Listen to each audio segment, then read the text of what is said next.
সবুজ পাহাড় আর ঝকঝকে নদীর মাঝে বেষ্টিত গুলশানের ছোট্ট গ্রামে বাস করত শিলা নামের এক তরুণী। শিলা তার প্রাণবন্ত কল্পনা এবং তার বোনা গল্পগুলির জন্য পরিচিত ছিল। এমন গল্প যা প্রায়ই সত্য এবং কল্পকাহিনী ও রোমাঞ্চকর। গল্পগুলো তার বন্ধু সাধু এবং মুবিনের জন্য বিনোদনের উৎস ছিল, যারা বিস্ময়ের সাথে শোনেন। কখনো তার বর্ণনার সত্যতা নিয়ে প্রশ্ন তোলেননি। একদিন শিলা সাধু ও মুবিনকে গ্রামের ওপারে লুকিয়ে থাকা বিদেশি ফুল ও ফলে ভরা একটি গোপন বাগানের কথা বলল। তিনি এত বিস্তারিত এবং আবেগের সাথে এটি বর্ণনা করেছিলেন যে তার বন্ধুরা মুগ্ধ হয়েছিল। এই মায়াবী জায়গাটি দেখার জন্য তারা শিলাকে সেখানে নিয়ে যাওয়ার জন্য অনুরোধ করে। নিজের বানোয়াট কাহিনীর জন্য শিলা ইতস্ততা করেছিলেন, কিন্তু তারপর সম্মত হন, এই ভয়ে যে সত্যটি তার বন্ধুদের প্রশংসা কমিয়ে দেবে।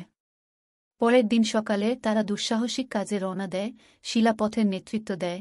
তারা হাঁটতে হাঁটতে শিলার বর্ণনার মতো গোপন বাগানের সন্ধান করে, কিন্তু কোনো চিহ্ন পায় না।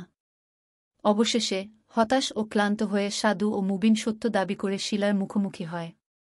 ভারাক্রান্ত হৃদয়ে শিলা স্বীকার করলেন যে গোপন বাগানটি একটি মিথ্যা, তাদের প্রভাবিত করার ইচ্ছা থেকে একটি গল্প তৈরি হয়েছিল। কথাটি শুনে সাধু এবং মুবিনকে গভীরভাবে আঘাত করেছিল। গোপন বাগানের অনুপস্থিতির কারণে নয়, বরং তাদের বন্ধু তাদের প্রতারণা করেছিল। গ্রামে ফেরার পথটি ছিল নিরিবিলি, প্রতিবিম্বে ভরা। শিলা বুঝতে পেরেছিল যে তার মিথ্যার গভীরতা, এবং সে সাধু এবং মুবিনের কাছে ক্ষমা চেয়েছিলেন, সর্বোপরি সততাকে মূল্য দেওয়ার প্রতিশ্রুতি দিয়েছিলেন। সময়ের সাথে সাথে সাধু ও মুবিন শিলাকে ক্ষমা করে দেয়, বুঝতে পারে যে সবাই ভুল করে। শিলা শিখেছে যে সত্য, যতই সরল হোক না কেন, সবচেয়ে সুন্দর মিথ্যার চেয়ে মূল্যবান। অতঃপর শিলা শুধুমাত্র সত্য গল্পগুলি শেয়ার করেছেন, যে বাস্তবতা তার নিজস্ব জাদু এবং বিস্ময় ধারণ করে রূপান্তরের মাধ্যমে তিনি গ্রামকে সততা এবং নিজের দোষ স্বীকার করার শক্তির গুরুত্ব শিখিয়েছিলেন।